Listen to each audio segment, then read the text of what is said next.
entidad que si bien no es muy frecuente, sí es importante pues tenerla en cuenta porque el compromiso sistémico que genera puede llegar a ser potencialmente mortal para el paciente. Por lo mismo, entonces, es nuestra responsabilidad como médicos generales o como dermatólogos hacer pues como un diagnóstico temprano de esta entidad para así mismo pues hacer un abordaje eh, temprano y poder salvar la vida del paciente. Entonces, pues vamos a ir viendo a lo largo de la charla algunos aspectos en cuanto a la epidemiología, la fisiopatología de la enfermedad, las características clínicas, ¿cierto? Cómo reconocerla y finalmente, pues lo que se conoce hasta el momento sobre el tratamiento de la misma. Entonces, el síndrome de Dres, que en realidad significa reacción por medicamentos con eosinofilia y síntomas sistémicos, es una entidad en la cual vamos a encontrar el desarrollo de manifestaciones cutáneas. Pero más allá de las manifestaciones cutáneas que nos van a ser de utilidad sobre todo para reconocer la enfermedad, está el compromiso de los órganos internos, ¿sí? Órganos internos que generalmente son el hígado, el riñón, los pulmones, ¿listo? Entonces es muy importante tenerlas en cuenta. En cuanto a la historia, entonces inicialmente pues fue observado en 1930 asociado con el uso de la fenitoína y ya varios años después se realiza un reporte de caso en 1950 asociado con la fenitoína. Por este motivo, inicialmente a esta entidad se le conoció como síndrome de hipersensibilidad a la fenitoína. Más adelante se fueron acuñando otros términos, ¿cierto? Como síndrome de hipersensibilidad a el medicamento pues que estaba asociado. Por lo mismo se le dieron diferentes nombres. Entre estos también Salstein y colaboradores utilizaron el nombre de pseudolinfoma al ver el tipo de erupción que se presentaba en la piel asociado con linfadenopatías y con fiebre. Los diferentes pues, síndromes de hipersensibilidad según el medicamento que lo causara, síndrome de mononucleosis-like. Entonces todo esto, todos estos términos llevaron como a cierto grado de confusión y no fue sino hasta 1996 cuando se organizan pues todos estos conceptos dentro del mismo término para conocerse como síndrome de Dres. Es importante tener en cuenta que en Japón no utilizan el nombre síndrome de Dres, sino síndrome DIS, que pues es básicamente lo mismo, sino que los criterios que utilizan los japoneses ya son un poco más estrictos y de pronto el momento en el que se hace el diagnóstico con esos criterios ya es cuando el paciente pues tiene una enfermedad mucho más severa. Así que pues por el momento vamos a seguir utilizando el término síndrome de Dres. Esta es una enfermedad que por esa complejidad pues en los conceptos eh, ha sido muy difícil de establecer como tal la epidemiología o la incidencia estimada de la misma. Se sabe que es más frecuente en adultos, sin embargo, pues también se han reportado casos en pacientes en edad pediátrica y no tiene una predilección por el sexo. Afecta de igual forma tanto a hombres como a mujeres. En cuanto a la incidencia pues, que se ha reportado en diferentes países, se dice que va de 0.9 por cada 100.000 habitantes. De los pacientes que utilizan anticonvulsivantes se habla que estaba de 1 a 5 por cada 10.000 habitantes, sobre todo con la lamotrigina y con la carbamazepina, que son las que más frecuentemente se han visto asociadas.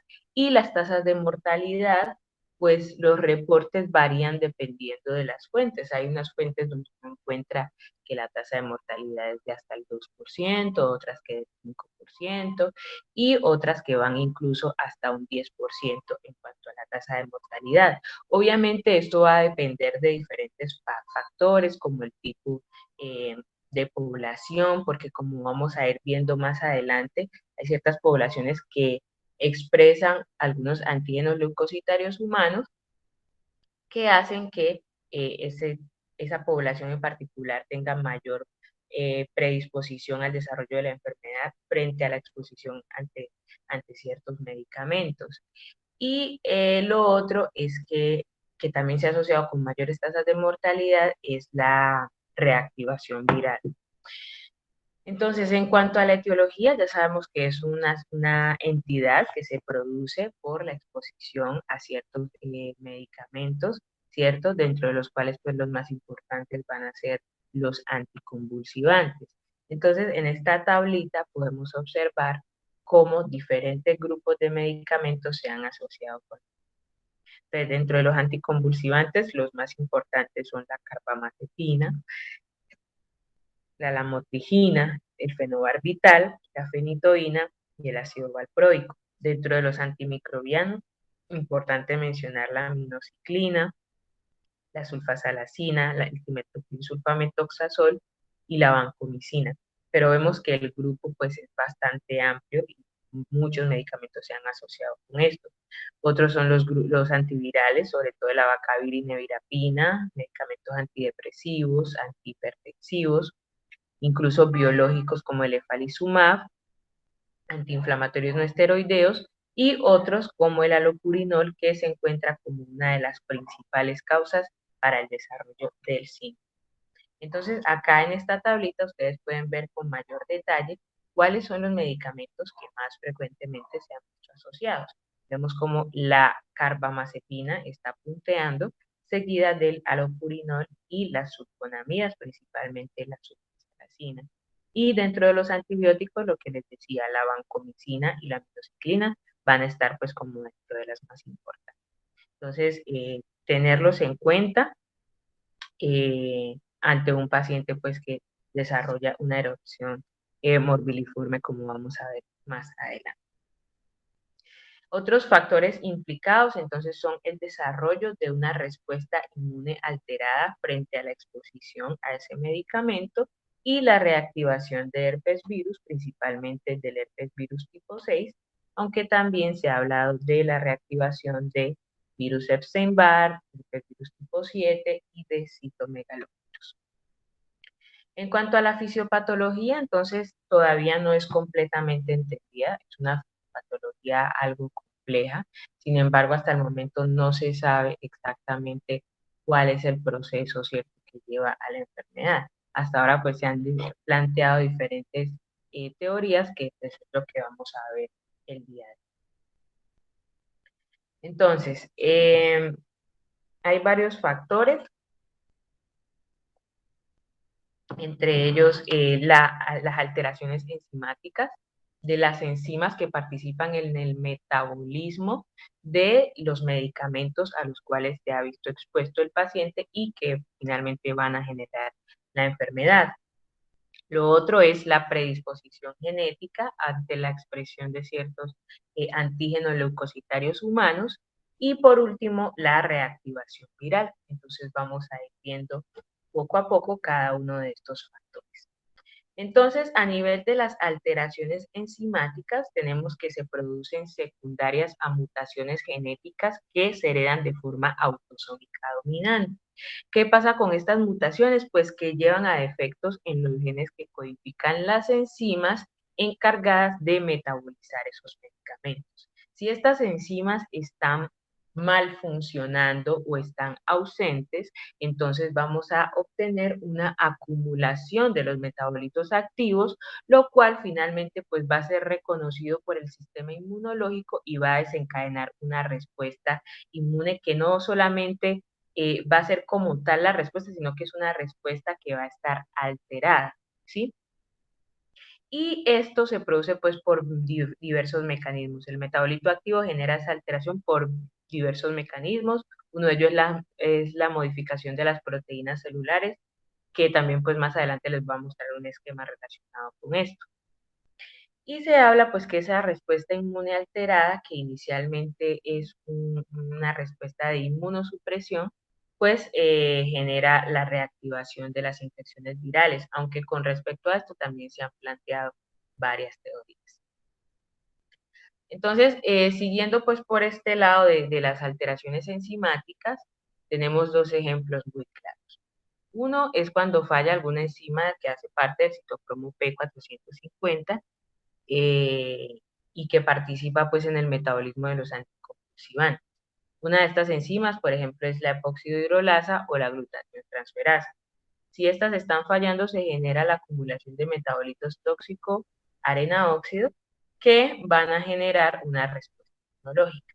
Otro ejemplo es el de las sulfonamidas, en las cuales cuando estas enzimas fallan, específicamente la epoxidrohidrolasa, se acumula la hidroxilamina y esta a su vez desencadena una respuesta inflamatoria exagerada.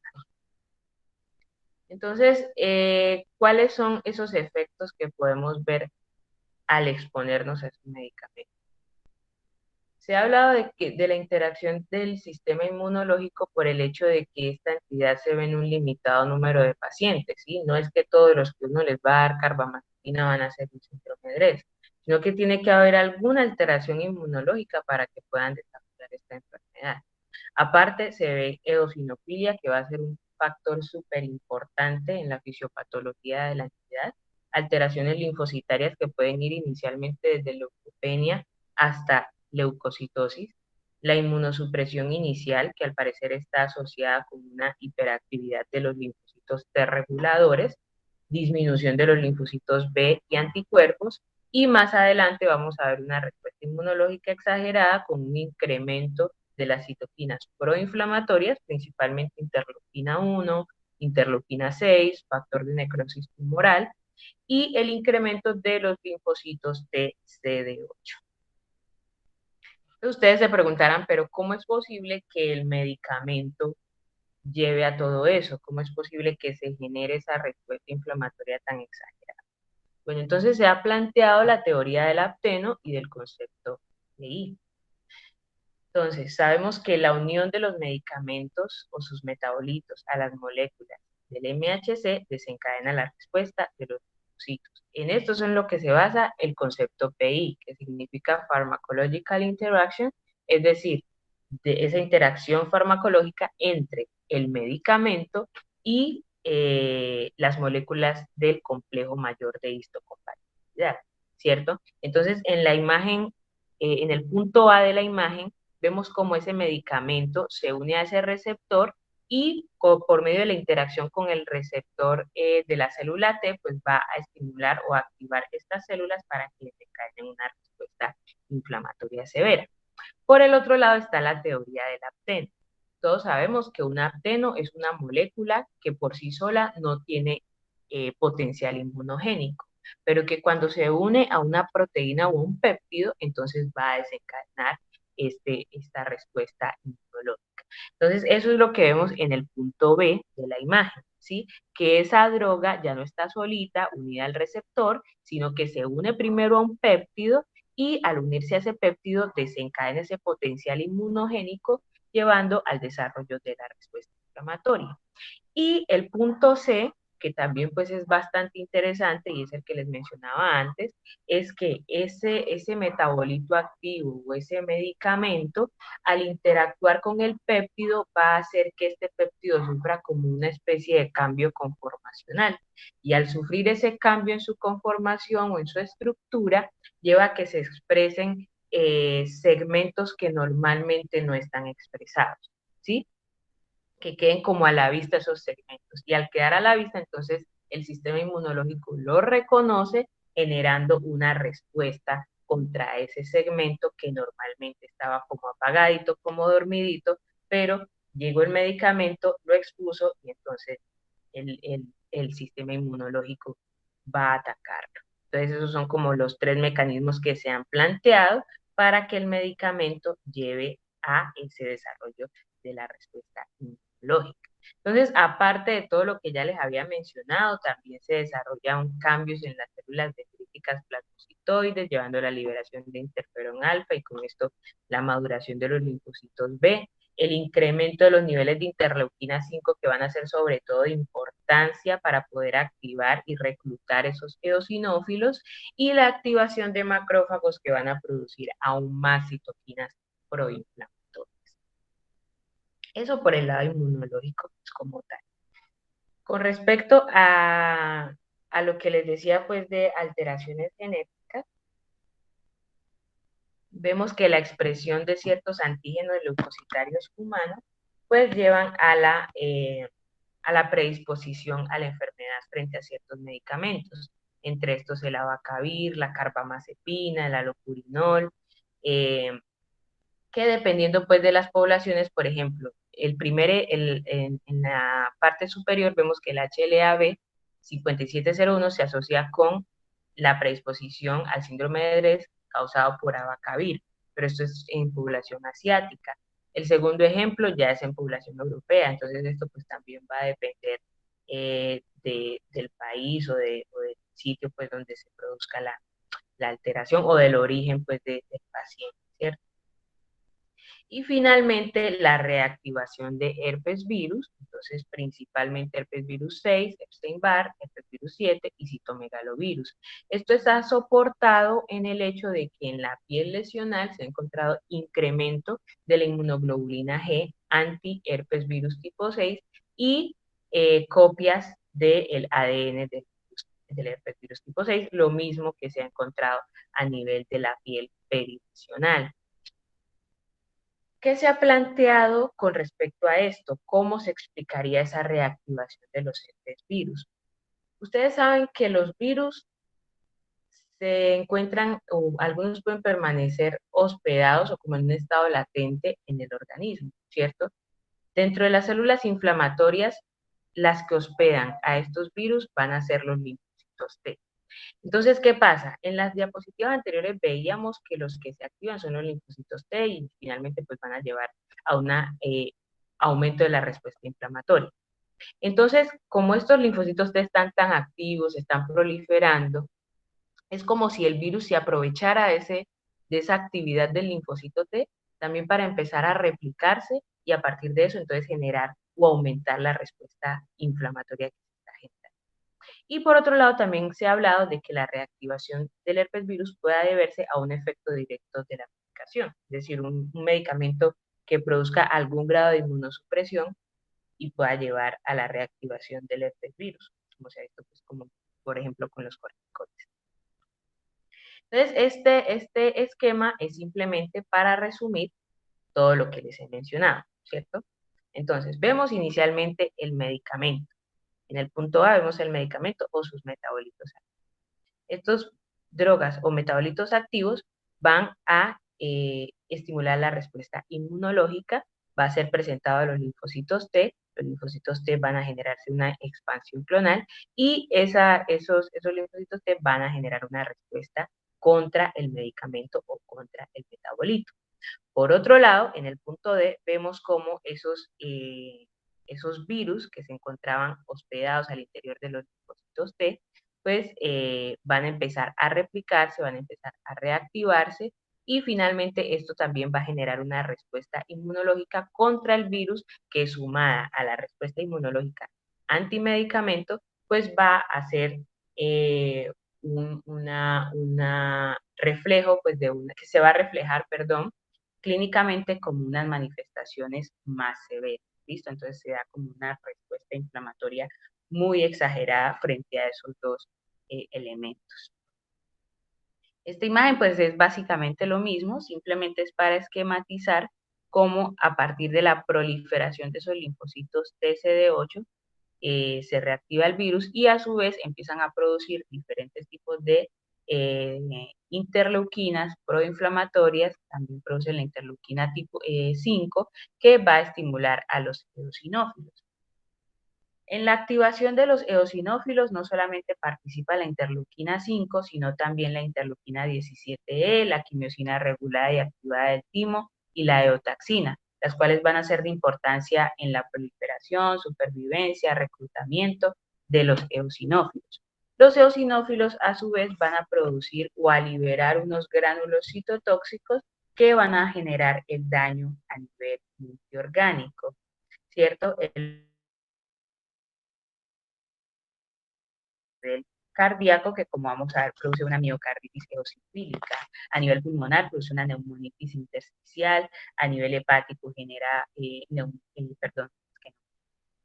hepatitis. Entonces, vamos a ir viendo todas esas manifestaciones que genera el daño producido por los seres humanos. Hasta allí entonces la fisiopatología.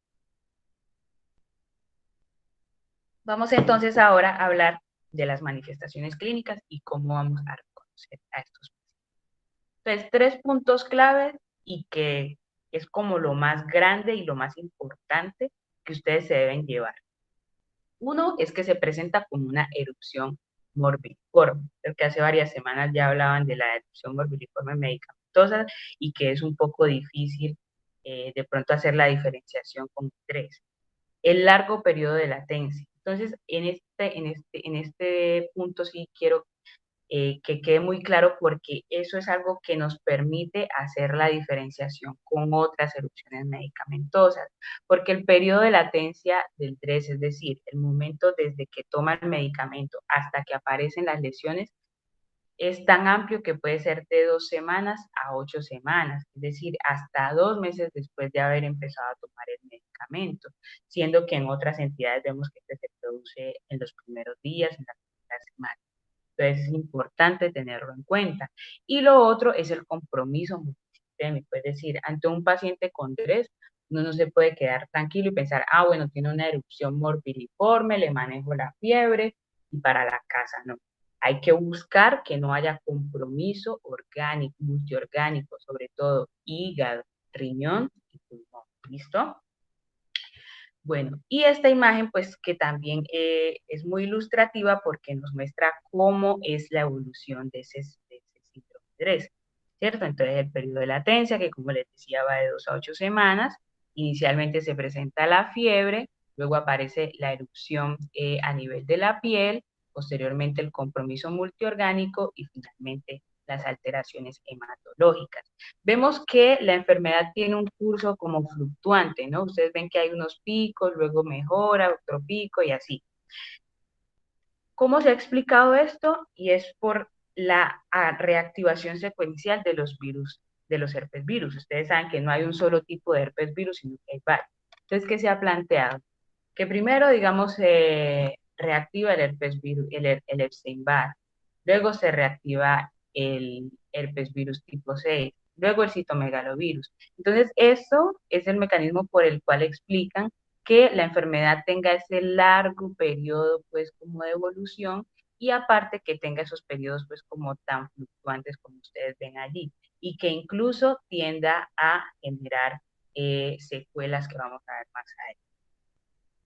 Entonces, a nivel de la piel, debemos buscar, pues, sobre todo prurito, el edema, sobre todo edema facial, es muy importante y es la segunda manifestación más importante después de la erupción morbiliforme, la induración y lesiones, pues, ya más polimorfas, vesículas, ampollas, que terminan, pues, comprometiendo más del 50% de la superficie corporal total, las placas entianas, similares a lo que vemos en el eritema multiforme, lesiones purpúricas, compromiso mucoso, aunque menos frecuente que en el Steven Johnson o NET, la presencia de pústulas y un rash violáceo ya en cuadros más evolucionados. Entonces acá vemos otros ejemplos de cómo se presenta esa erupción morbiliforme en tronco, espalda.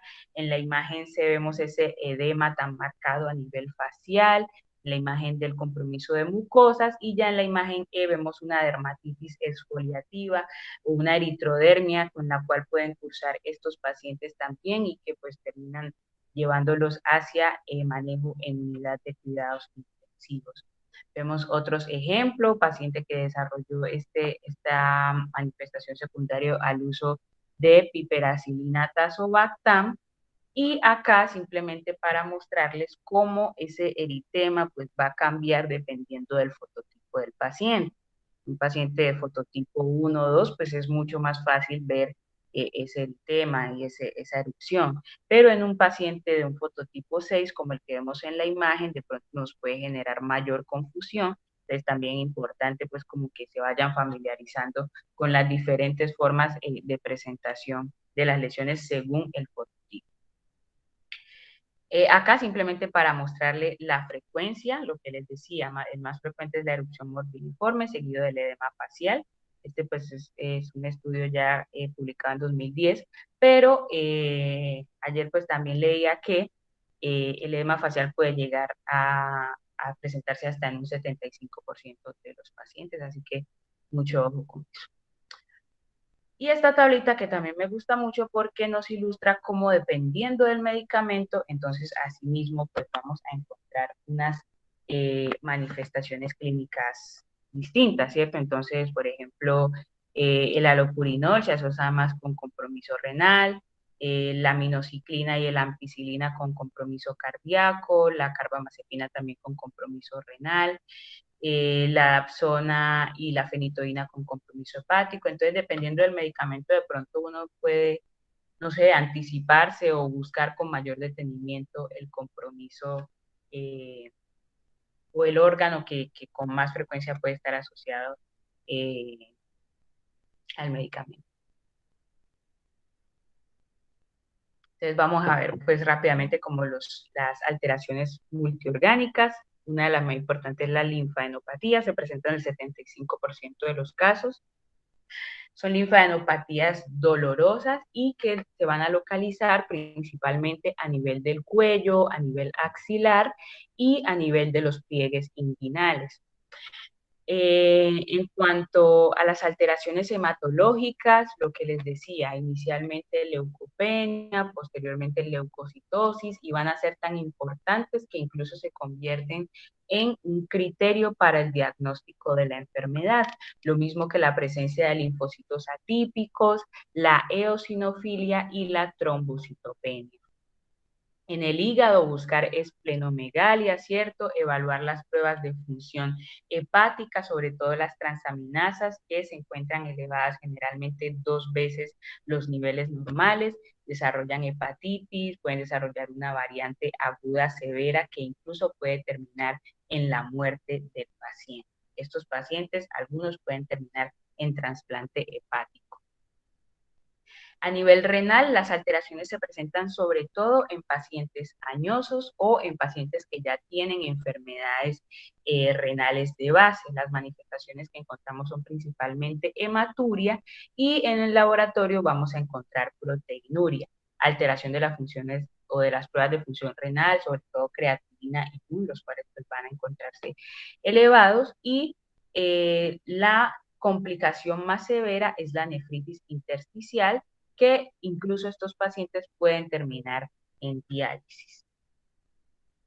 En pulmón vamos a encontrar como síntomas tos, disnea, como reflejo de una neumonitis intersticial aguda, una pleuritis, un derrame pleural, una neumonía intersticial linfocítica. Esto pues también es una gran causa de morbilidad en estos pacientes. Algunos de ellos pues pueden requerir manejo ventilatorio, intubación, porque el daño puede ser bastante severo.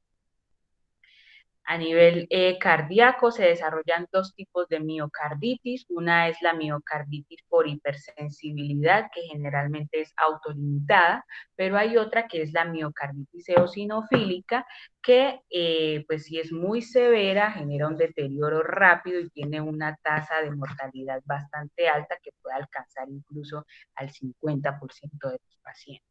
Las manifestaciones que vamos a encontrar son taquicardia, disnea, hipotensión. En la radiografía podemos ver cardiomegalia, alteraciones del electrocardiograma, sobre todo prolongación pues, del segmento ST, perdón, elevación del segmento ST y elevación de las enzimas cardíacas. A nivel neurológico, meningitis, encefalitis, cefaleas, el paciente puede cursar con convulsiones, incluso coma y disartria. Y a nivel gastrointestinal encontramos gastroenteritis, deshidratación, desarrollo de úlceras por citomegalovirus, colitis y pancreatitis. Finalmente, las manifestaciones endocrinas, también importante tenerlas en cuenta, pero no tanto en el cuadro agudo, sino más bien a largo plazo. Yo les decía antes que en esta enfermedad no es raro encontrar el desarrollo de secuelas varios meses después, 3 o 6 meses después del cuadro agudo. Dentro de estas entonces están la tiroiditis, el síndrome del enfermo, enfermedades graves, alteración pues de las pruebas de función tiroidea, e incluso pueden desarrollar pancreatitis y pueden cursar también con diabetes. Entonces es muy importante que una vez se ha dado de alta o haya remitido el cuadro agudo, estos pacientes pues deben estar en un control y en unas revisiones periódicas para evaluar que no vayan a desarrollar este tipo de secuelas. Esta tablita simplemente para mostrarles nuevamente cuáles son las manifestaciones más frecuentes, entonces el rasgo maculopapular, el edema facial, el compromiso pues hepático, que está pues como el principal órgano interno involucrado, seguido del riñón y el pulmón, la hipereosinofilia, que va a ser importante, pero no se presenta en todos los casos, como pueden ver, y también llamar la atención sobre la reactivación del herpes virus. Entonces ustedes allí pueden ver que de los pacientes a los cuales se les realizó el estudio, el 80% tenían reactivación del herpes virus. Ustedes vean que sí es bastante importante ese factor en la fisiopatología de la. En cuanto a la anatomía patológica, en realidad pues es muy inespecífica, ¿sí? Podemos encontrar hallazgos o patrones similares a muchas otras enfermedades. Entonces, allí podemos ver el infiltrado perivascular, presencia de edema en la dermis papilar, presencia pues de eosinófilos, de linfocitos atípicos, extravasación de eritrocitos por daño pues de las paredes vasculares, incluso formación de granulomas. En la epidermis podemos encontrar queratinocitos apoptóticos, espongiosis, vaporización de la basal, ¿sí? Entonces, pues, son muchos los hallazgos que podemos encontrar en estos pacientes. Allí miren qué bonitos se ven todos esos eosinófilos, sobre todo pues a nivel de la dermis papilar. Y acá lo que les decía, son muchos patrones. Entonces, en la A vemos un patrón más espongiótico, en la B un patrón pues un poco ya más liquenoide con vacuolización de la basal, un compromiso perivascular, bastante presencia de queratinocitos apoptóticos que de pronto nos recuerdan más como un eritema multiforme. La C nuevamente un patrón más bien liquenoide, vacuolización de la basal. En la D vemos ya que no es solamente el infiltrado perivascular, sino que también ya vemos daño de esas paredes vasculares. En la E vemos como muy similar a una vasculitis leucocitoclástica con presencia de abundante leucocitoclasia, y acá ya un infiltrado pues más bien como perivascular superficial. Entonces vean que son múltiples patrones y en realidad pues va a ser muy importante es como la correlación clínico-patológica para poder hacer el diagnóstico. En este estudio pues nos muestran como las manifestaciones que se presentan con más frecuencia, la paraqueratosis, la dermatitis niquenoide, los queratinocitos apoptóticos, ¿cierto? Los linfocitos atípicos, los eosinófilos, ¿cierto? Pero todo es muy inespecífico. Y los patrones más frecuentes son los el infiltrado liquenoide o la dermatitis de interfase, la espongiótica, la similar al eritema multiforme y la similar a la pega. Sin embargo, pues estos patrones no se han correlacionado con ninguno de los medicamentos, es decir, digamos la carbamazepina se asocia más con la dermatitis de interfase, no se ha visto pues como esa asociación. Y lo otro es que según la severidad, cuando se presenta patrón de eritema multiforme like asociado con queratinocitos apoptóticos, pues hay mayor riesgo de presentar una enfermedad más severa. Los criterios diagnósticos, entonces los que vemos hacia la izquierda, de Bucket y colaboradores, pues son los que se utilizaban aquí. Los de la derecha son los que se utilizan para el diagnóstico del DIS, el que se utiliza en Japón. Pero nosotros nos vamos a quedar con los de Ritzkar, ¿cierto? Dentro de estos entonces está la erupción aguda a nivel cutáneo, la reacción o la sospecha de que esta haya sido secundaria a un medicamento asociado pues frecuentemente con la enfermedad, hospitalización fiebre mayor de 38 grados centígrados, la presencia de linfadenopatías en 2 o más sitios, compromiso de un órgano interno y alteraciones hematológicas como son leucopenia o leucocitosis, eosinofilia y trombocitopenia, ¿vale? Entonces, a eso le vamos a dar una puntuación y nos vamos a ayudar pues de esta tablita, ¿cierto? Que puede ir de -1 a 1. Y vamos a utilizar pues los diferentes criterios que hemos visto y según la puntuación, entonces, si es menor de 2, se descarta que sea un 3. Si es de 2 a 3, es un caso posible. Si es de 4 a 5, es un caso probable. Y si es mayor de 5, ya es un caso definitivo de 3. ¿Listo? Entonces, simplemente como para ayudarnos en el diagnóstico, ya ustedes pues mirarán con mayor detenimiento eh, estos criterios. Pues no hay que aprendérselos, pero sí pues como tenerlos a la mano para poder hacer el diagnóstico. El diferencial, entonces, lo vamos a hacer básicamente con las reacciones medicamentosas más severas, como es el síndrome Stevens-Johnson, la pega, y pacientes que cursen con dermatitis exfoliativa o eritroderma, ¿sí? Que va a ser causada pues, por diferentes motivos, como ustedes ya saben. Entonces, aquí vamos a tener en cuenta varios aspectos. Uno, el momento de inicio. Entonces, ya sabemos que el tiempo de latencia en el 3 es más largo que en cualquier otra entidad, ¿sí? Entonces, si lo comparamos con los otros, es mucho más largo. La duración, perdón, la severidad de la entidad, pues, más severa en el 3. La presencia de fiebre, pues, está en todas.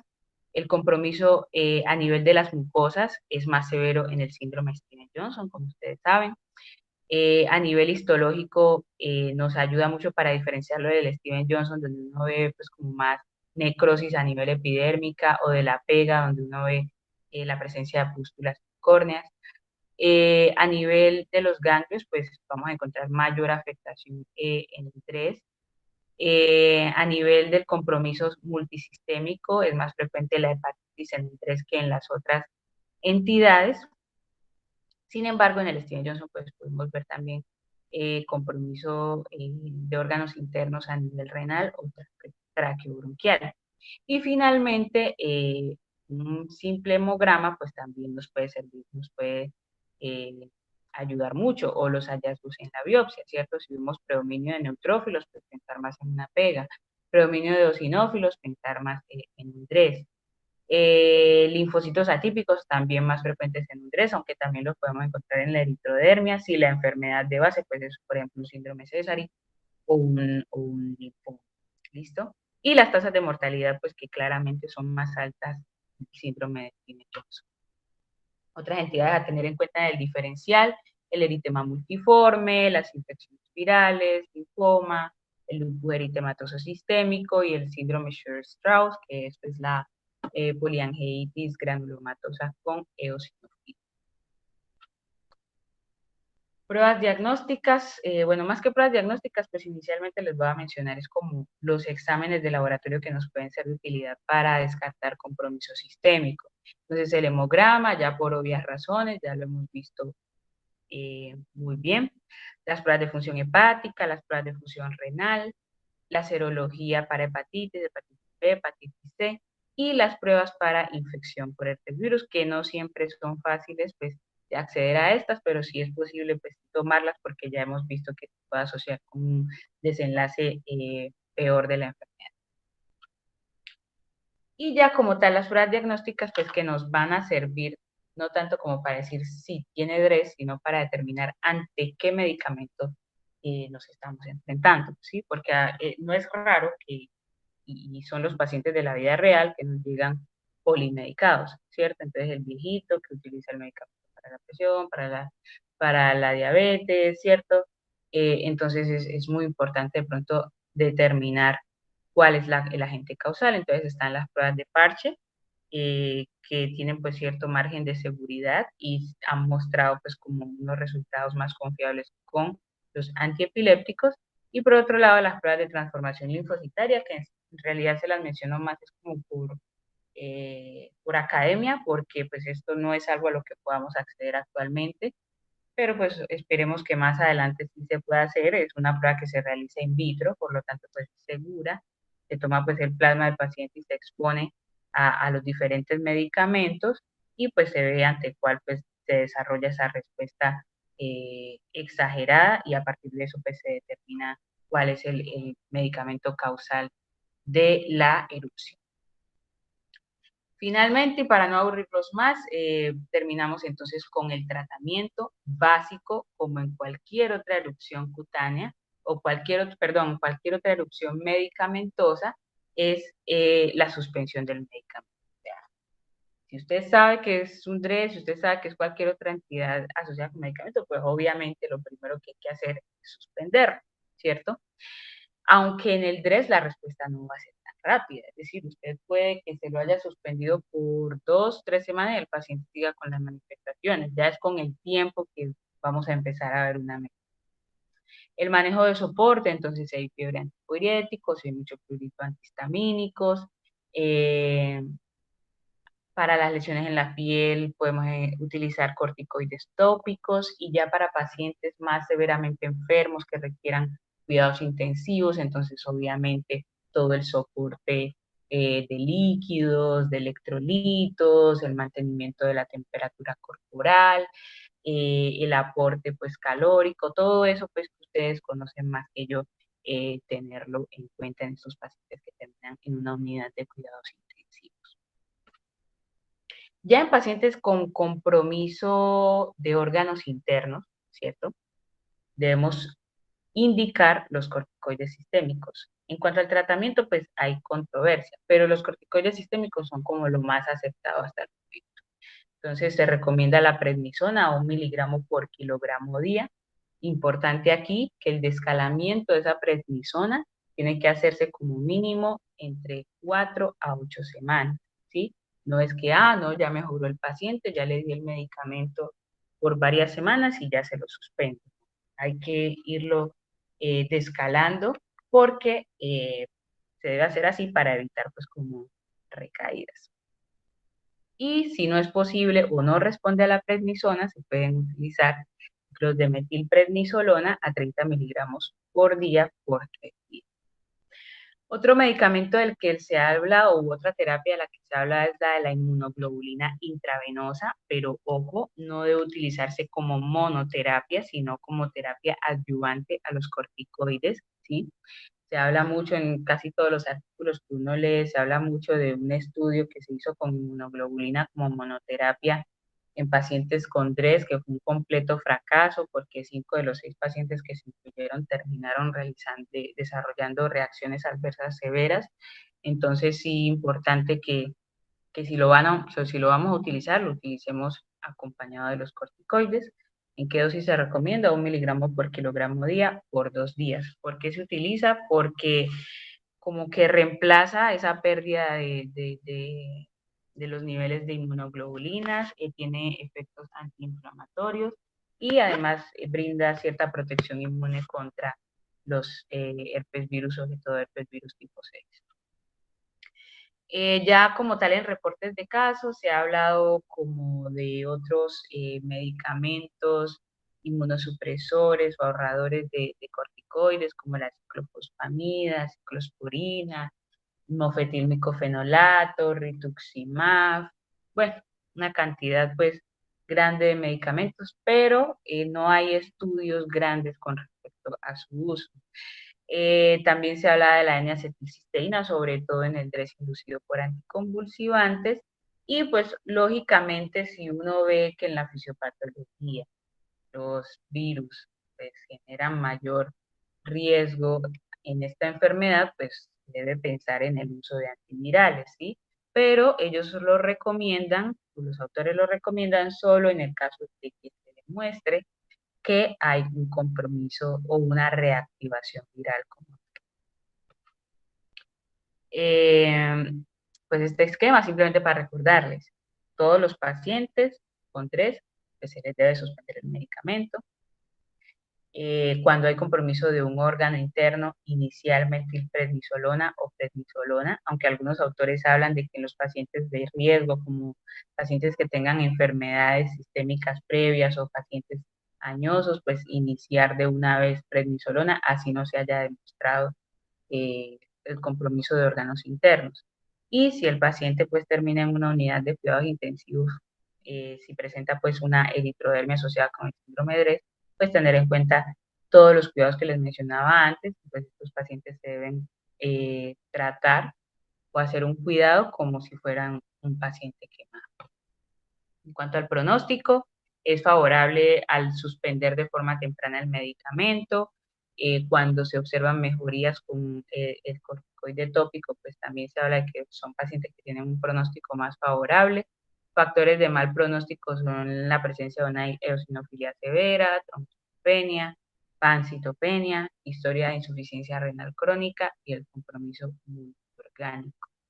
Y esta tablita simplemente para mostrarles que no hay como unas características que le permitan a uno anticiparse a qué pacientes van a tener un desenlace fatal. Vean que por el sexo no es, por el tipo de manifestaciones como compromiso hepático o si presentan o no compromiso cutáneo, pues tampoco. Entonces, es simplemente tener en cuenta que ante todo paciente con DRES es un paciente que finalmente podría terminar padeciendo, entonces hay que tratarlo pues con todas las herramientas que se tenga a la mano. Y eso es todo. No sé si tengan alguna pregunta o algún comentario.